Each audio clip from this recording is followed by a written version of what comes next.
Salut à tous, c'est Benjamin Serbet. Aujourd'hui, je vous présente une illustration que j'ai faite récemment, que j'ai appelée Track, et je me suis dit que ce serait intéressant de vous montrer comment j'en suis arrivé à ce résultat.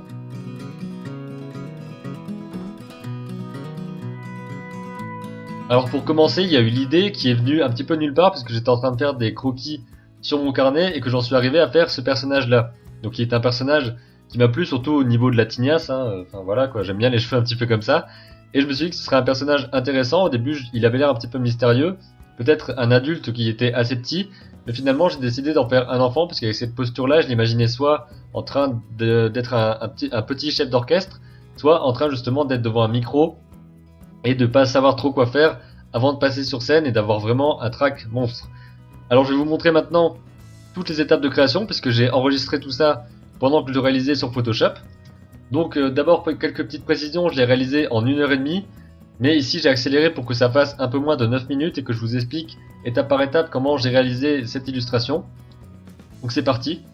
Vous pouvez voir d'abord qu'il y a le croquis préparatoire évidemment, parce qu'il faut d'abord mettre vos idées au crayon. Ça va vous servir déjà pour savoir un peu mieux à quoi va ressembler votre image au niveau du design des personnages et des différents éléments, mais aussi au niveau de la composition, parce que comme vous allez le voir, il y a quelques petits changements à un moment donné. Je vais changer la composition pour avoir une meilleure image. Et ici, vous pouvez voir que j'ai agrandi le micro, parce que pour cette illustration, justement, l'idée, c'était d'avoir quelque chose d'oppressant pour le personnage. Donc, on va agrandir le micro pour dire qu'il est vraiment seul face au public. Et il y aura d'autres choses par rapport à la composition qui vont être importantes pour ça. Ensuite, une fois que j'ai le croquis, je vais faire les premiers aplats en peinture. En fait, je vais prendre l'outil pinceau normal, j'ai pas de broche particulière. Je vais mettre un nouveau calque au-dessus du calque du crayonné et je vais commencer à placer mes couleurs pour avoir déjà une première idée de à quoi ça va ressembler. Même si ça va beaucoup évoluer, parce que pour arriver de ça au résultat final que vous avez vu juste avant, il y a pas mal d'évolutions. Alors ici, je vais travailler un petit peu les ombres, parce que l'un des enjeux principaux sur cette image-là, ça va être de gérer, on va dire, le contraste et la lumière, puisque je suis censé avoir un personnage qui doit dégager un sentiment de solitude et de peur. Donc on sait qu'il est seul face à son public, et donc je me suis dit que pour la composition il y avait quelque chose à travailler à ce niveau là. Donc là vous voyez que pour l'instant il est très au centre, mais ensuite je l'ai déplacé, et c'est justement pour évoquer ça, parce que vous pouvez voir ici que le personnage se trouve dans le premier tiers, on va dire, de l'image, donc le tiers tout à gauche, et il y a un immense espace ici, et on va pas le remplir justement à part avec des couleurs et de la lumière, et ça va donner cette impression de vide, ce sentiment que on arrive, on marche comme lui, et on se retrouve face à ce vide, et ça va permettre d'accentuer un petit peu le malaise et ce sentiment de trac justement qui a donné son nom à l'illustration.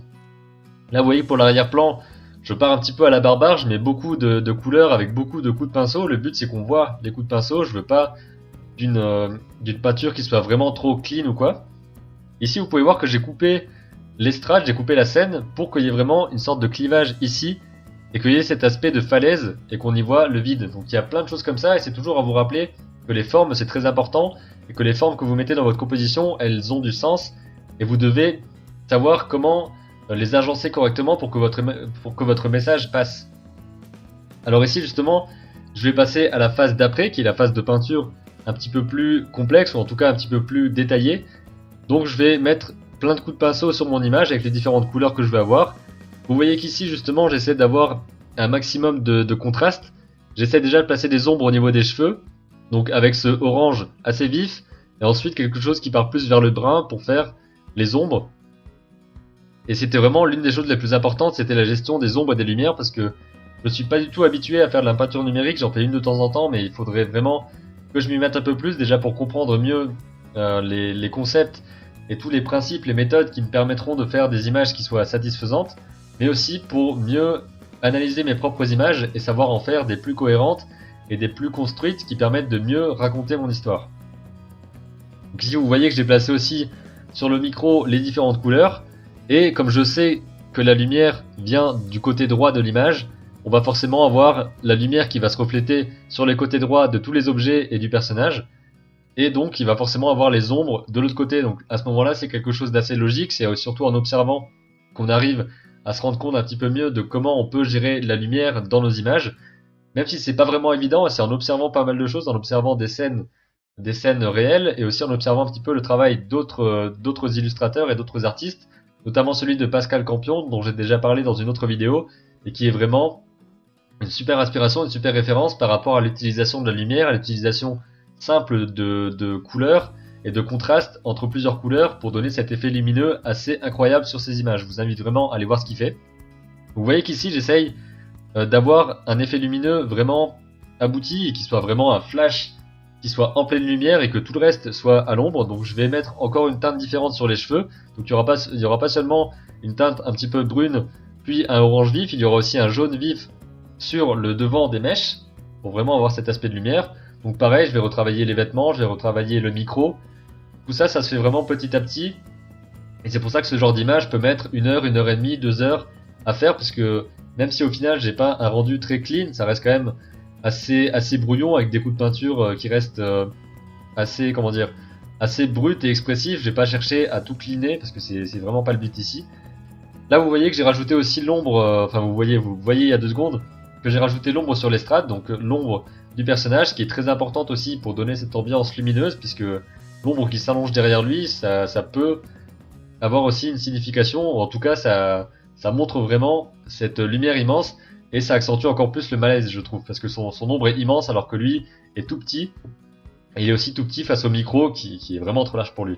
Et là je vais commencer à appliquer des calques de correction, donc les calques que j'utilise le plus souvent pour ces effets là, ce sont les calques de courbe, qui vous permettent, comme vous l'avez vu assez rapidement ici, de moduler les espaces blancs et les espaces noirs, donc de les rendre plus noirs ou plus blancs, donc ça vous permettra d'avoir des effets de contraste assez facilement avec juste quelques clics et de ne pas devoir tout refaire au niveau de la peinture. Mais il ne faut pas trop en abuser parce que c'est important de comprendre aussi comment on peut utiliser la peinture et les différentes couleurs sans avoir recours à trop d'effets pour comprendre mieux les principes et le fonctionnement. Mais vous voyez que là je l'ai fait pour avoir vraiment cet aspect de contraste, et ce contraste là il est aussi et surtout fait par le fait que ici tout est clair alors que dans le fond ça va être vraiment très sombre, ce qui va faire ressortir surtout le pantalon, les mains et le visage de mon personnage, et surtout sa grosse tignasse aussi.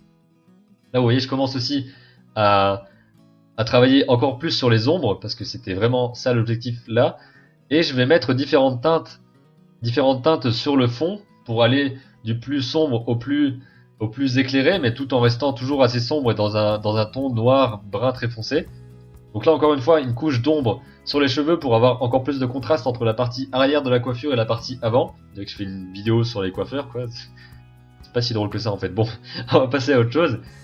Toujours les rayons de lumière, je vais essayer d'affiner un petit peu le micro, donc avoir quelque chose de plus fin et de moins brouillon au niveau de la forme, quoi, quelque chose de plus net. Et ici j'ai un petit peu galéré pour avoir le bon effet, l'effet de lumière que je souhaitais. C'était assez compliqué à retrouver parce que j'arrivais plus à retrouver la teinte exacte, même en mettant l'outil pipette qui permet d'avoir la même couleur. Donc j'avais carrément recommencé le socle au-dessus, puis j'avais ajouté ensuite mon effet de lumière. Et j'ai ajouté un fil parce qu'il y a... Déjà parce que ce fil là est nécessaire je pense pour le micro, ça ajoute quelque chose à l'image, et il y a aussi quelque chose qui va s'allonger et qui va aussi avoir une sorte de chute le long de l'estrade, donc ça peut aussi rajouter au malaise et à la signification de toutes les formes que j'ai mis dans mes images. Donc ensuite je vais retravailler encore une fois un peu sur les courbes, avoir un travail sur les contrastes et un travail sur quelle ombre doit être la plus marquée, comment la lumière doit être marquée, est-ce que ça doit vraiment être très lumineux ou pas. Plein de petites choses comme ça se fait un petit peu au feeling en fait, c'est en observant, en faisant différents tests et en voyant comment on peut y arriver. J'ai fait un petit réglage au niveau de la saturation des couleurs également, pour avoir quelque chose qui s'approche un peu plus de l'ambiance que je souhaitais. L'ambiance lumineuse c'est vraiment l'objectif principal, et aussi de raconter l'histoire, mais c'est l'objectif principal de cette image, l'ambiance lumineuse, d'essayer de la retranscrire au mieux. Encore une fois je rajoute quelques ombres sur le visage, c'est assez compliqué parce que comme il a une forme de visage assez plate finalement, c'était compliqué de savoir à quel moment était le rebord et comment je pouvais faire. Et là vous pouvez voir un petit peu, je vais juste mettre pause. Donc, par rapport au visage, ce que je voulais dire c'est que c'est un peu difficile de savoir comment s'articulent ses os en dessous parce que son visage est assez déformé et j'ai l'impression que sa peau est vraiment toute lisse.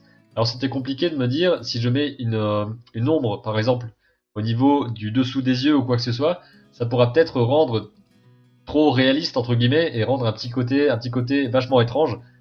Donc c'était ce que je voulais dire par rapport au personnage. Et ensuite par rapport à la petite touche finale au niveau de la lumière, vous pouvez voir ici que je vais vraiment gribouiller du jaune un peu partout, mais je vais m'arrêter je vais plutôt vous montrer comme ça, je vais m'arrêter à ce niveau-là, pour faire comme s'il y avait vraiment une lumière qui s'émanait de devant, et qui n'allait pas jusqu'au bout de l'image. Donc toujours par rapport à cet effet de foule devant, avec une sorte de spot projeté sur lui, donc une lumière qui est vraiment diffuse tout autour. Donc je vais aller comme un gros barbare, et puis je vais mettre plein de traits jaunes un peu partout, sans vraiment me soucier de leur forme. Et je vais ensuite, comme vous l'avez vu juste là, une fois que j'ai mis tous les traits, je vais simplement, comme c'est sur un calque individuel, c'est important de mettre tout sur des calques individuels pour pouvoir retravailler chaque élément indépendamment les uns des autres. C'est vraiment très important pour ne pas être embêté par la suite, pas devoir changer un élément et écraser un autre, etc. Donc c'est important de bien diviser vos projets en différents calques. En tout cas, c'est comme ça que je fais parce que je trouve ça un petit peu plus simple et pratique. Donc là, j'ai fait ça comme ça, j'ai fait comme ça comme un gros barbare. Et ensuite, je vais simplement aller baisser l'opacité ici pour donner un effet de lumière beaucoup plus tamisé. Et je vais passer le calque d'en haut en dessous. Donc là, vous pouvez voir très rapidement l'effet que ça fait. On va passer de cet effet là. Et ensuite, vous allez voir la différence puisque pour l'instant, la sorte de filtre jaune est aussi au-dessus de mon personnage, hein, forcément, parce que le calque du personnage se trouve ici. Mais je vais mettre ce calque juste en dessous pour que mon filtre jaune n'apparaisse que sur ce qui se passe derrière le personnage, comme ça. Ça vous permet, ça permet encore de mettre un effet de contraste supplémentaire sur l'image et d'avoir toujours cet effet de lumière qui était vraiment l'objectif principal, comme je l'ai dit maintes et maintes fois. Alors voilà quelques autres corrections par rapport à ce filtre de lumière. J'en ai ajouté un autre juste au-dessus, mais encore plus léger, pour vraiment donner cette espèce de brume qu'il y a parfois quand on a une lumière très forte avec un petit peu de fumée dans les salles de spectacle. Encore une fois, je travaille un petit peu sur les ombres, surtout au niveau de l'estrade. C'est assez compliqué de savoir à quel point je la voulais lumineuse, parce qu'il fallait quand même qu'elle ressorte par rapport à l'arrière-plan, mais pas qu'elle fasse trop plat non plus en étant trop lumineuse ou quoi. Donc ça a été un point qui était pas compliqué en soi, mais où j'ai fait quelques tests pour voir comment j'allais faire. Et finalement, je décide que les ombres vont se remettre comme ça. Quelques retouches supplémentaires au niveau du micro. Et mon illustration est ensuite terminée. Pour arriver au résultat que vous avez vu tout à l'heure, c'est-à-dire ce résultat-là.